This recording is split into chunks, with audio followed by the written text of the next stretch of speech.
I was born in the year 1632 in the city of York, of a good family, though not of that country, my father being a foreigner of Bremen, who first settled at Hull. He got a good estate by merchandise, and leaving off his trade, lived afterwards at York, from whence he had married my mother, whose relations were named Robinson, a very good family in that country, and from whom I was called Robinson Cruchnair. But, by the usual corruption of words in England, we are now called, nay, we call ourselves and write our name, Crusoe, and so my companions always called me. I had 2 elder brothers, one of whom was lieutenant colonel to an English regiment of foot in Flanders, formerly commanded by the famous Colonel Lockhart, and was killed at the battle near Dunkirk against the Spaniards. What became of my second brother I never knew, any more than my father or mother knew what became of me. Being the 3rd son of the family and not bred to any trade, my head began to be filled very early with rambling thoughts. My father, who was very ancient, had given me a competent share of learning, as far as house education and a country free school generally go, and designed me for the law. But I would be satisfied with nothing but going to sea, and my inclination to this led me so strongly against the will, nay, the commands of my father, and against all the entreaties and persuasions of my mother and other friends, that there seemed to be something fatal in that propensity of nature, tending directly to the life of misery which was to befall me. My father, a wise and grave man,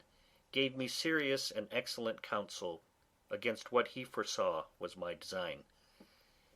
He called me one morning into his chamber, where he was confined by the gout, and expostulated very warmly with me upon this subject.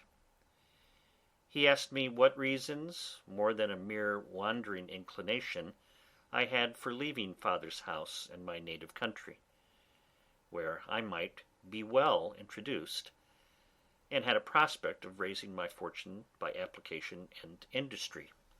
with a life of ease and pleasure. He told me it was men of desperate fortunes on one hand, or of aspiring superior fortunes on the other, who went abroad upon adventures, to rise by enterprise, and make themselves famous in undertakings of a nature out of the common road. That these things were all either too far above me or too far below me, that mine was the middle state, or what might be called the upper station of low life, which he had found, by long experience, was the best state in the world,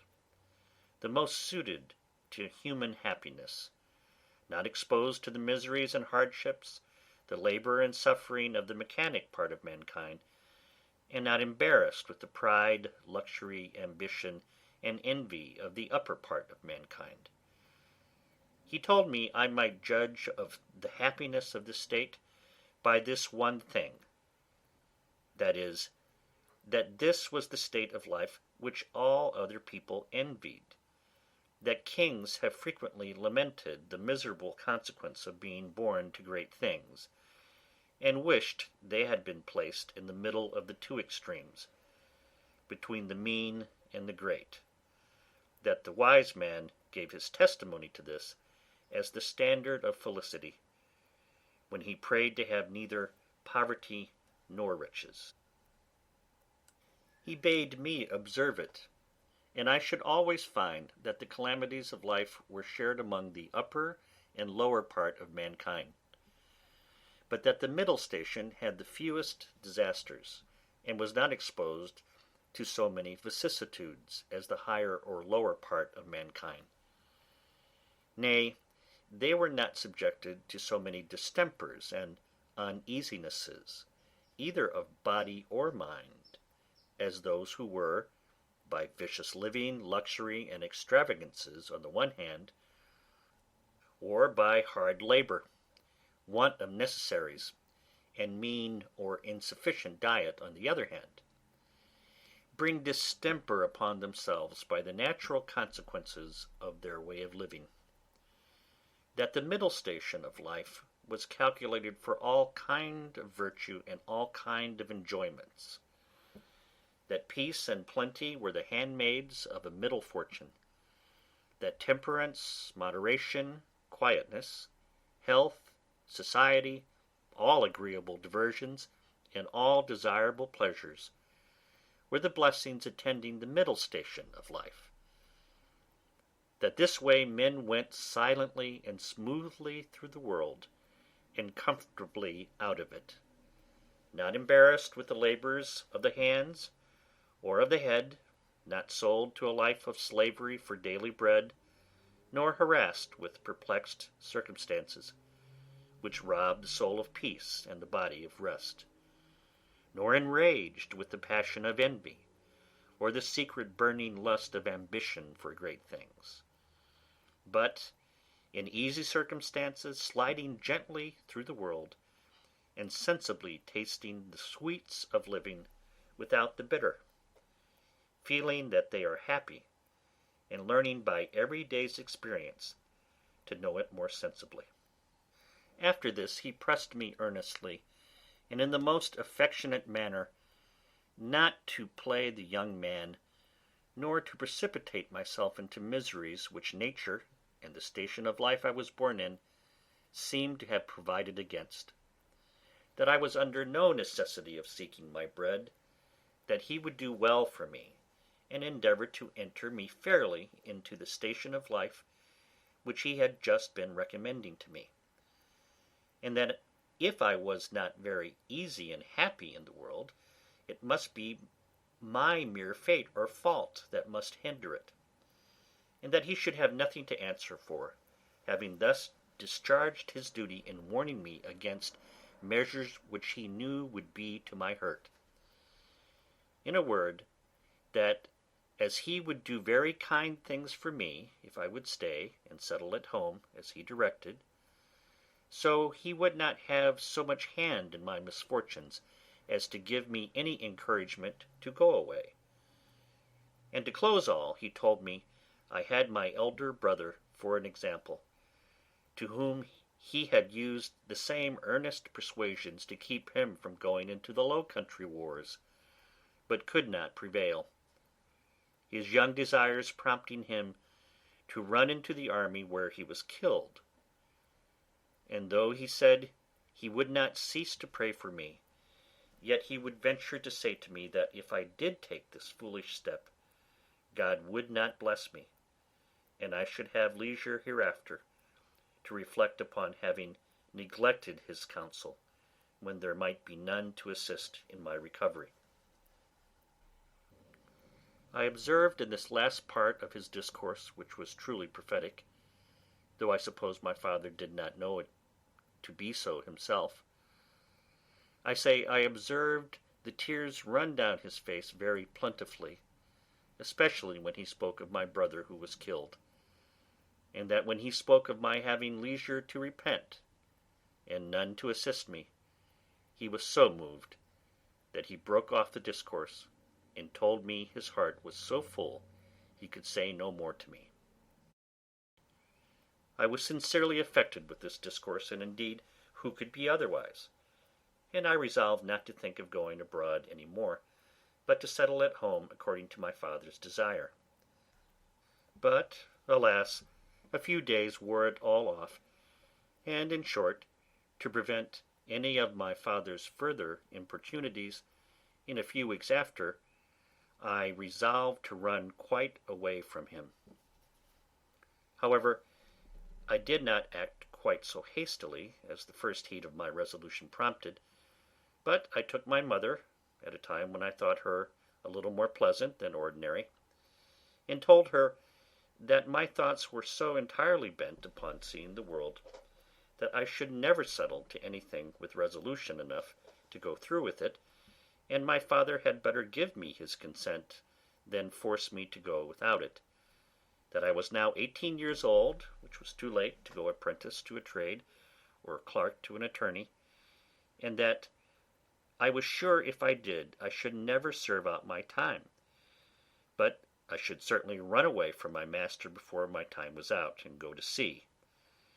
And if she would speak to my father to let me go one voyage abroad, if I came home again and did not like it, I would go no more, and I would promise by a double diligence to recover the time I had lost. This put my mother into a great passion. She told me she knew it would be to no purpose to speak to my father upon any such subject, that he knew too well what was my interest to give his consent to anything so much for my hurt, and that she wondered how I could think of any such thing after the discourse I had had with my father,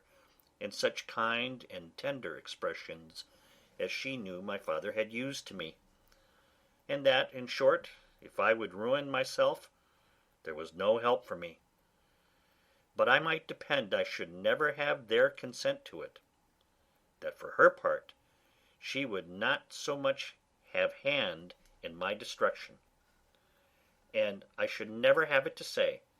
that my mother was willing when my father was not. Though my mother refused to move it to my father, yet I heard afterwards that she reported all the discourse to him, and that my father, after showing a great concern at it, said to her, with a sigh, "That boy might be happy if he would stay at home, but if he goes abroad he will be the most miserable wretch that ever was born. I can give no consent to it."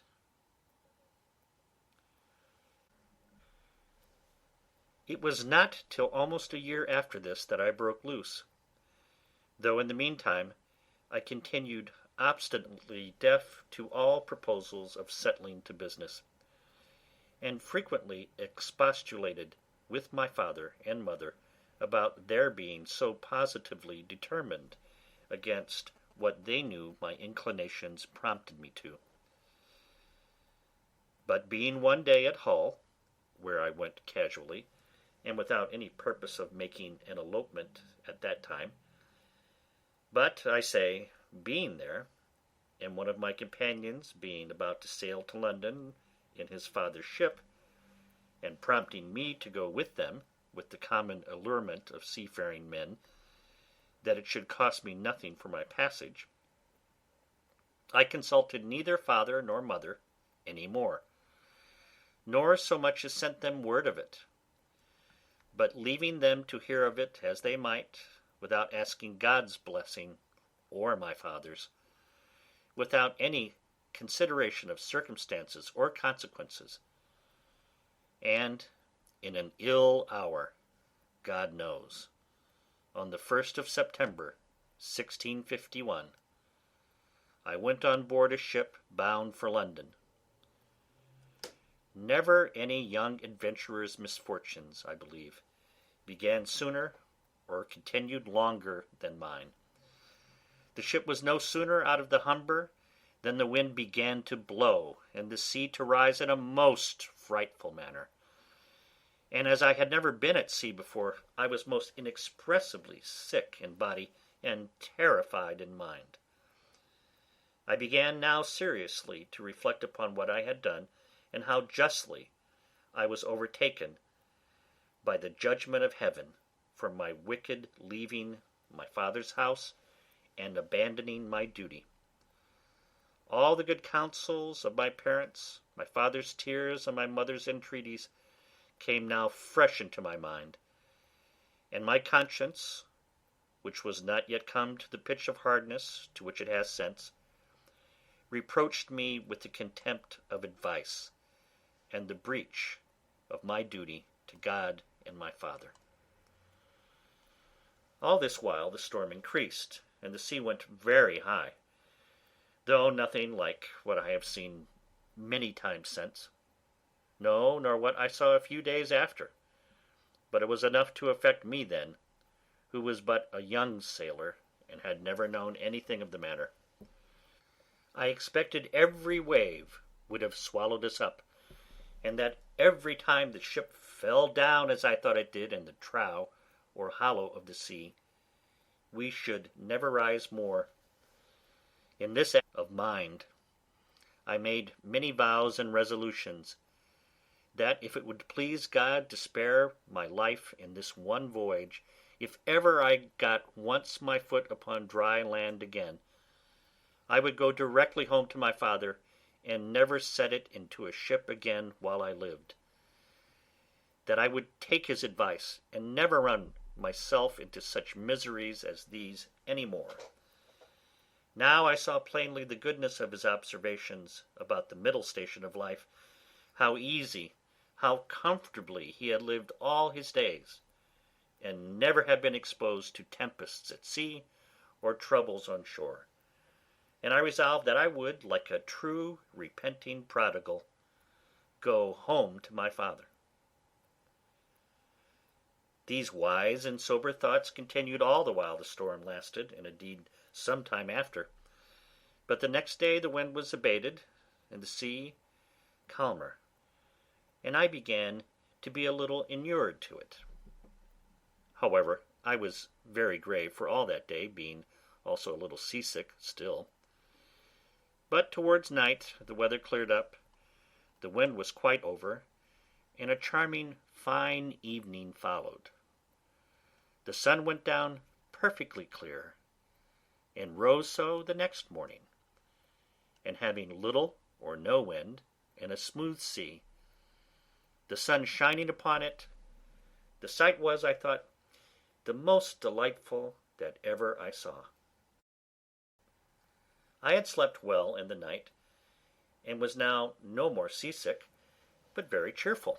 looking with wonder upon the sea that was so rough and terrible the day before, and could be so calm and so pleasant in so little a time after. And now, lest my good resolutions should continue, my companion, who had enticed me away, comes to me. "Well, Bob," says he, clapping me upon the shoulder, "how do you do after it? I warrant you were frighted, weren't you, last night, when it blew but a capful of wind?" "A capful, do you call it?" said I. "'Twas a terrible storm." "A storm, you fool you," replies he. "Do you call that a storm? Why, it was nothing at all. Give us but a good ship and sea room, and we think nothing of such a squall of wind as that. But you're but a fresh-water sailor, Bob. Come, let us make a bowl of punch, and we'll forget all that.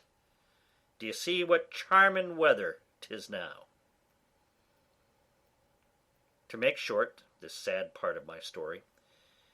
we went the way of all sailors. The punch was made, and I was made half drunk with it, and in that one night's wickedness I drowned all my repentance, all my reflections upon my past conduct, all my resolutions for the future. In a word, as the sea was returned to its smoothness of surface and settled calmness by the abatement of that storm, so the hurry of my thoughts being over, my fears and apprehensions being swallowed up by the sea, being forgotten, and the current of my former desires returned, I entirely forgot the vows and promises that I made in my distress. I found, indeed, some intervals of reflection,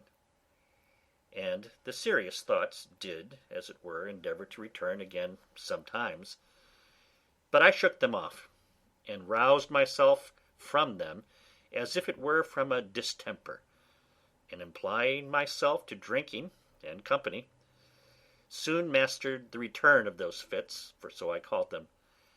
and I had in 5 or 6 days got as complete a victory over conscience as any young fellow that resolved not to be troubled with it could desire. But I was to have another trial for it still, and Providence, as in such cases generally it does, resolved to leave me entirely without excuse. For if I would not take this for a deliverance, the next was to be such a one as the worst and most hardened wretch among us would confess both the danger and the mercy of. The 6th day of our being at sea, we came into Yarmouth Roads. The wind having been contrary and the weather calm, we had made but little way since the storm. Here we were obliged to come to an anchor, and here we lay, the wind continuing contrary, that is, at southwest, for 7 or 8 days, during which time a great many ships from Newcastle came into the same roads, as the common harbour where the ships might wait for a wind for the river. We had not, however, rid here so long, but we would have tided it up the river, but that the wind blew too fresh,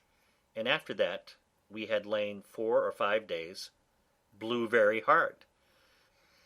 However, the roads being reckoned as good as a harbour, the anchorage good, and our ground tackle very strong, our men were unconcerned, and not in the least apprehensive of danger, but spent the time in rest and mirth after the manner of the sea. But the 8th day in the morning the wind increased, and we had all hands at work to strike our topmasts, and make everything snug and close, that the ship might ride as easy as possible. By noon the sea went very high indeed, and our ship rode forecastle in, shipped several seas, and we thought once or twice our anchor had come home, upon which our master ordered out the sheet anchor, so that we rode with 2 anchors ahead, and the cables veered out to the bitter end. By this time it blew a terrible storm indeed, and now I began to see terror and amazement in the faces even of the seamen themselves. The master, though vigilant in the business of preserving the ship, yet as he went in and out of his cabin by me, I could hear him softly to himself say several times, "Lord, be merciful to us. We shall all be lost. We shall all be undone," and the like. During these first hurries I was stupid, lying still in my cabin, which was in the steerage, and cannot describe my temper.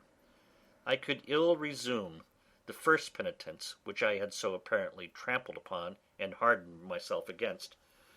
I thought the bitterness of death had been past, and that this would be nothing like the first. But when the master himself came by me, as I said just now, and said we should be all lost, I was dreadfully frighted. I got up out of my cabin and looked, but such a dismal sight I never saw. The sea ran mountains high, and broke upon us every 3 or 4 minutes. When I could look about, I could see nothing but distress round us. 2 ships that rode near us, we found, had cut their masts by the board, being deep laden, and our men cried that a ship which rode about a mile ahead of us was foundered. 2 more ships, being driven from their anchors, were run out of the roads to sea, at all adventures, and that was with not a mast standing.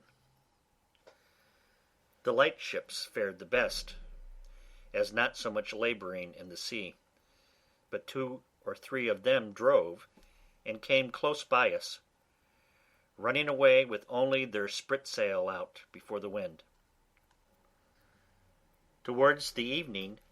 the mate and boatswain begged the master of our ship to let them cut away the foremast, which he was very unwilling to do,